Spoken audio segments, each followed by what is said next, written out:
I got 271 over 300 in my A-level biology exam, and this is how I beat the examiner. Okay, so when we're talking about genetic screening, we have pre-implantation, so being done before we put the embryo in, maybe if we're doing IVF. And we have something like amniocentesis, or another one is CVS, which is post-implantation. Yeah? So what are the similarities? In both cases, we are trying to look for different genetic conditions so that we can inform parents if they want to continue with pregnancy, if they want to start a pregnancy. Cool. In terms of differences, here we can get into a bit more information. Pre-implantation is before pregnancy. Amniocentesis is the woman's already pregnant. Maybe they're like 15 to 20 weeks in. PGD, we're using the embryo. Amniocentesis, we're using amniotic fluid. So they'll normally put a needle into the abdomen and then they'll get a sample of that fluid and they'll check the cells from there.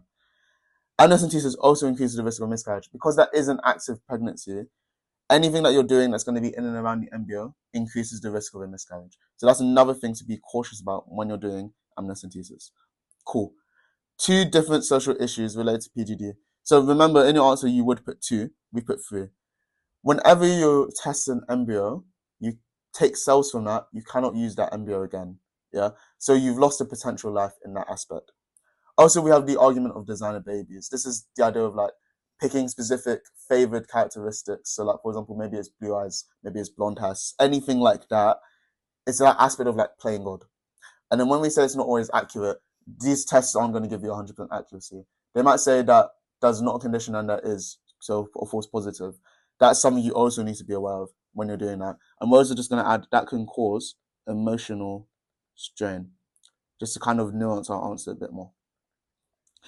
Then when we're talking about cystic fibrosis, didn't want to spend too much time on this, but we know that we have an overproduction of sticky mucus because of that 40 CFTR. It can block the pancreatic duct, meaning that your pancreatic enzymes can't get through. So your pancreatic enzymes coming through this pancreatic duct aren't going to get into the duodenum, the first part of your small intestine.